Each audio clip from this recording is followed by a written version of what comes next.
if you don't mind, since it's my show, I'd like to offer my perspective on this debt ceiling situation. What we've just seen is actually the classic swamp charade. Last-minute brinkmanship, progress 1 minute, disaster the next, exhausted participants parade before the media at the proverbial 5 to midnight to hail a triumphant breakthrough, desperate spinning for political advantage, gussied up as high-minded concern for the national interest.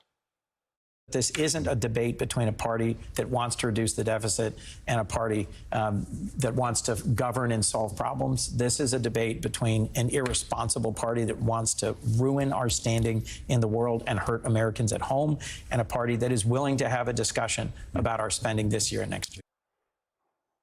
And he's supposed to be one of the reasonable ones. Oh, we just want to do the right thing. They want to wreck the country. What a joke. How are we going to get anywhere if we keep questioning each other's motives? What a pathetic partisan pantomime. It is the absolute worst possible way to run a country. But it's always like this, on everything. Seems to me that over there in the swamp, they're completely consumed by their own drama, that they actually love chaos, crisis, and contention because it makes them the center of attention. In a sensible, well-run system, we'd barely notice what happens in Washington. But no, here they are in our faces the whole time with their deadlines and defaults and dramatic last-minute deals just so they can have a few more moments in the spotlight. No, that is not how any of this is supposed to work.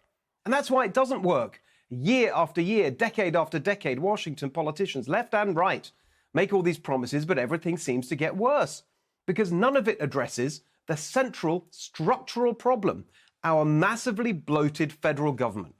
Regardless of what Democrats or Republicans say or do, it just seems to get bigger, more bureaucratic, more costly, more complicated, and as a result, less accountable. This is why we have so much waste and failure and corruption. There are so many giant, sprawling federal agencies, each one an absolute goldmine for the swamp lobbyists and special interests. Amazingly, we don't even know how many swamp agencies there are. A few years ago, the official government source for government agencies literally said, there is no authoritative list of government agencies. Of course there isn't. We can't have the American people finding out what's being done in their name with their money. Presidential candidate Larry Elder put it well on our show a couple of weeks ago. When Reagan ran in 1980, he promised to shut down the Department of Education, for one. When he left, it was bigger than before. Once a program gets started, you can't kill it with a stick. Now, Larry's answer to the problem was this. The only way to deal with this long-term, Steve, is for there to be an amendment to the Constitution to fix spending to a certain percentage of the GDP, with exceptions for war and for natural disaster. That way, both parties get into a room, lock the door, nobody comes out until a deal is made, and then they can say, the devil made me do it. This massive debt we have, it's what you get when you send politicians to Washington to take money from the state so they can spend it in the swamp. And that's why our answer, as we've told you many times, is to reverse that process, to decentralize power. That's not some outlandish crackpot scheme. It's right there in the Constitution, the 10th Amendment. The powers not delegated to the United States by the Constitution, nor prohibited by it to the states, are reserved to the states respectively or to the people. So here's a modest proposal to avoid another debt ceiling drama. Bring the federal government and federal spending into line with the Constitution. All this stuff they've been negotiating, it's not wrong, but it's basically trivial. They're futzing around with footling fiddles instead of transformational reform. Nobody voted for what the federal government does now. Anyone who proposed it would have been run out of town. Let's just take one example. Imagine if someone said, okay, America, here's the game plan. We're going to take hundreds of billions of dollars that you worked hard for, and in exchange for the campaign contributions they give us, we're going to hand it over to giant agriculture corporations that have put family farms out of business. Those same corporations are then going to take all that taxpayer subsidy and use it to produce disgusting food that makes 75% of Americans obese. Then we're going to hand even more of the money you worked hard for to rapacious health insurers and big pharma to keep you sick and dependent on them. Imagine if that was their pitch. None of them would ever get elected. But that's what we're actually doing. There is one presidential candidate who's pointed this out.